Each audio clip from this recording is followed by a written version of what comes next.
Olá, sejam bem-vindos ao meu canal no YouTube. Eu sou o professor Leonardo Saraiva, mais uma aula da Constituição Federal de 1988. Chegamos ao artigo 7º, parágrafo único, o artigo que vai cair na sua prova. Dos direitos sociais e dos direitos aqui elencados no artigo 7º, esse parágrafo é aquele que você pode dizer com certeza que vai cair na sua prova. Qual prova, professor? Toda prova que cobra o artigo 7º, com certeza cairá o parágrafo único. Prova da OAB, então, despenca. Prova para o TRT, seja de qual região for, com certeza.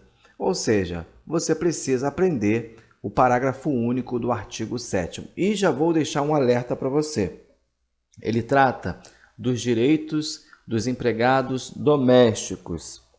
O alerta é o seguinte: você precisa estar atualizado em relação a esse parágrafo. Você não pode assistir qualquer vídeo aqui no YouTube, você não pode pegar qualquer material na internet e acreditar que vai acertar na sua prova. Se a sua prova cobra direito do trabalho, então, mais ainda requer de você uma dedicação. Eu lembro de uma prova, inclusive, da OAB, em que foi cobrado ali uma situação de um profissional de saúde trabalhando no âmbito doméstico. Isso na prova prática, tá?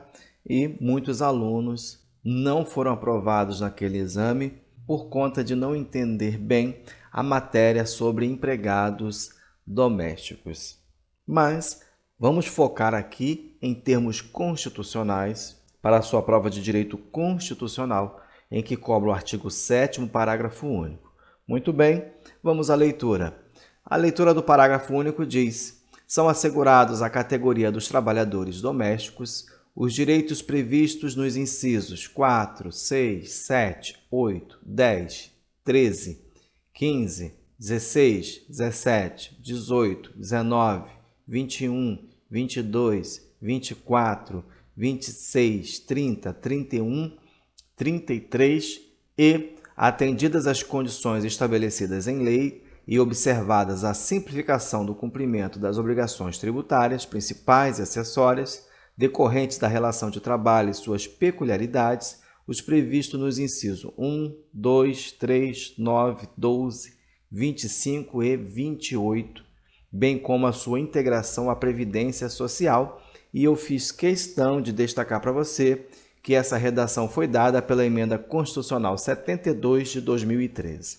Muito bem, a primeira coisa que eu quero destacar para você é que não deixe de entender, e isso inclusive é cobrado em concursos, que a Emenda Constitucional 72 veio para igualar os direitos dos trabalhadores domésticos aos trabalhadores urbanos e rurais. Professor, tem muitos incisos que não estão aqui elencados como direito dos domésticos. É lógico, eles não fazem nenhum sentido a tal categoria. Por exemplo, o inciso que trata da participação dos lucros nas empresas. Qual é a necessidade de um empregado doméstico ter participação no lucro, se um dos requisitos para ser considerado trabalhador doméstico é que esse trabalho seja realizado para pessoas físicas, não é verdade? Então, a grande diferença que há no parágrafo único é aqueles direitos que tinham aplicação imediata e os que não tinham aplicação imediata, que dependiam de lei. Depois da Emenda Constitucional 72 de 2013, nós vamos ver a legislação. Antes vou destacar aqui, atendidas às condições estabelecidas em lei, nós vamos ver a Lei Complementar número 150 de 1º de junho de 2015. Por isso que eu disse, tem muito vídeo no YouTube, muita matéria na internet desatualizada. E isso pode fazer você errar questões importantes na sua prova, tá bom? Antes dessa lei complementar, nós estudávamos o direito constitucional e dizíamos que alguns desses incisos da Constituição dependiam da legislação infraconstitucional e nós não podíamos, então, adentrar em cada um desses assuntos, com base na Lei Complementar número 150, nós temos aqui alguns requisitos, apenas para que nós venhamos a entender o conceito de trabalhador doméstico. Ora, a primeira coisa que temos que entender é que empregado doméstico tem sua diferença em relação ao diarista. O diarista é aquele que trabalha até 2 vezes por semana, tem liberdade para trabalhar para outras pessoas e tem liberdade de horário. Chegou, fez o serviço, acabou, vai embora. E também só recebe pelas diárias prestadas. O empregado doméstico é aquele que trabalha mais de 2 dias por semana, não tem liberdade para trabalhar o dia que quer e geralmente recebe a sua remuneração não apenas no dia, mas às vezes por semana, às vezes por quinzena, geralmente é por mês, tá bom? Então vamos aos requisitos. Os requisitos para que o empregado seja considerado empregado doméstico são que ele preste serviço para a família. E preste atenção, o conceito de família é um conceito amplo atualmente, tá? E, inclusive, esse empregado pode trabalhar para diversas famílias. Imagine uma casa grande que tem ali diversos familiares. Você precisa ter a mente aberta para entender que ele presta serviço para a família. O seu trabalho é direcionado para a família. Quer seja um motorista do carro que leva os familiares para todos os lugares, quer seja o jardineiro que ali cuida de todo o jardim, do campo de futebol, né, dessa casa grande. Afinal de contas, se é uma casa grande, por que não? Pode ter ali um campo de futebol, pode ter um grande jardim e precisa ser cuidado diariamente, regado, ou seja, o motorista, entre outros. Então, o empregado doméstico tem como requisito prestar serviço para a família. Uma outra situação é que ele presta serviço para a pessoa física ou, no nosso exemplo, pessoas físicas, jamais para pessoas jurídicas. Trabalha também no âmbito residencial. Sobre esse ponto, apenas deixa claro que a casa de campo, a casa de praia, são consideradas extensões da residência, tá bom? Muito importante. E também não pode haver finalidade lucrativa. Imagine que nessa grande casa, uma das pessoas é um advogado. Por que não? Home office evoluindo a cada dia e esse advogado recebe ali os seus clientes na sua própria casa. Ele trabalha em home office, tem ali o seu escritório um pouco apartado, mas na sala da casa recebe os seus clientes e a sua governanta serve ali o cafezinho para cada cliente que chega. A finalidade, então, ela deixou de ser não lucrativa e passou a ter uma finalidade lucrativa, não é verdade? Então, isso pode, assim, desconfigurar esse trabalho como um trabalho doméstico. Um outro exemplo muito recorrente em termos práticos é quando alguém da família geralmente deixa de trabalhar ou passa por um momento de desemprego, passa ali a vender saladas naturais, passa a vender comida por entrega, passa a vender os docinhos, seus cajuzinhos, brigadeiros e ali pede ao seu empregado doméstico que ajude a enrolar os docinhos ou os salgadinhos ou faça alguma entrega para determinada pessoa ou até mesmo atenda o portão para receber então os pedidos ou a entrega do respectivo produto da venda. A finalidade não lucrativa, então, já foi desconfigurada. Pode cair isso na sua prova. Lembre-se desses exemplos muito recorrentes, tá? E derrubam muitas pessoas na hora da prova. Bom, em termos constitucionais, o que você precisa saber? O que você vai ser cobrado na sua prova? Na sua prova você vai ser cobrado sobre quais direitos haviam antes da emenda 72 de 2013.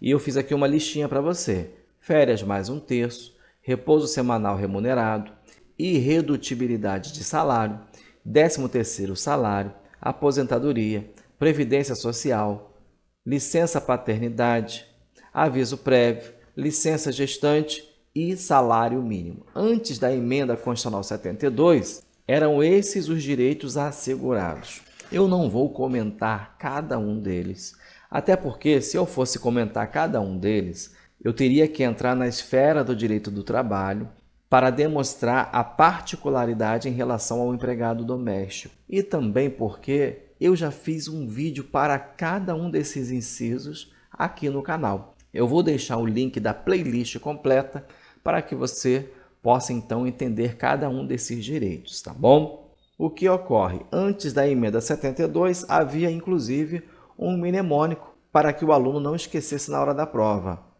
O mnemônico era Sidra Flá. Existem outros, sempre há outros mnemônicos, mas esse era o mais fácil de gravar. Por quê?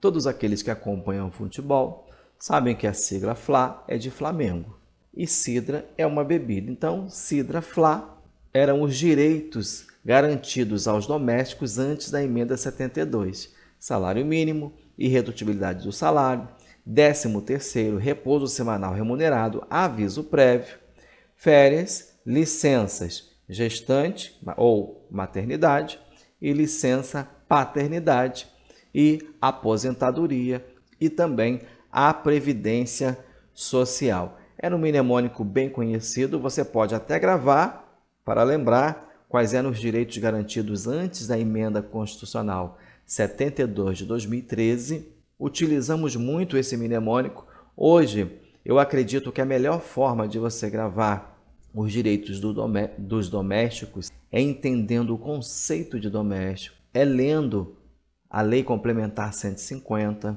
e também entendendo que os direitos que não foram atribuídos aos domésticos são aqueles que são realmente incompatíveis com a sua atividade. No que concerne à lista de direitos atribuídos aos domésticos após a emenda 72, e isso você pode ser cobrado na sua prova, o examinador pode te perguntar quais foram os direitos, ou ele pode te dar ali opções de direitos incluídos após a emenda 72. É importante saber isso. São duração do trabalho não superior a 8 e 44 horas, remuneração das horas extras, reconhecimento de acordo coletivo de trabalho e convenção coletiva de trabalho, proteção do salário, proibições, todos esses estão aqui em preto. Por quê? Porque esses tinham aplicação imediata, como nós vimos no parágrafo único, não é verdade? Nós separamos ali e destacamos que esses não dependiam de legislação infraconstitucional para que pudessem ser aplicados. Na sequência, nós temos relação de emprego, seguro-desemprego, obrigatoriedade do FGTS, adicional noturno, salário família, assistência para filhos e dependentes e acidente de trabalho. Todos esses foram garantidos, dependiam de legislação posterior, como nós vimos na leitura do parágrafo único. Nós vimos que em 2015 nós tivemos a Lei Complementar número 150, de 1º de junho de 2015, que ali dispôs sobre o contrato de trabalho dos domésticos. E eles estão destacados, então, com outra cor de letra para que você entenda que esses dependiam de legislação. Legislação essa mencionada aqui no canal. Para você que vai fazer a prova de direito constitucional, que cobre o artigo 7º, parágrafo único, essa aula é o suficiente. É lógico, é claro, depende agora de você gravar cada um desses incisos para a sua prova. Geralmente é cobrado os incisos. O examinador do direito constitucional, ou ele vai te cobrar em relação à emenda, perguntando a você quais foram incluídos após a emenda, ou vai te perguntar em relação a cada um desses direitos, quais pertencem aos trabalhadores domésticos. Em termos práticos, é isso. Para quem estuda direito do trabalho, para quem vai ser cobrado no direito do trabalho, sabe muito bem que precisa se debruçar muito mais sobre cada um desse tema. Na próxima aula, nós vamos falar sobre autonomia sindical, artigo 8º, inciso 1º. Chegamos ao fim. Se você gostou, curta, compartilhe, se inscreva no canal e Deus abençoe você.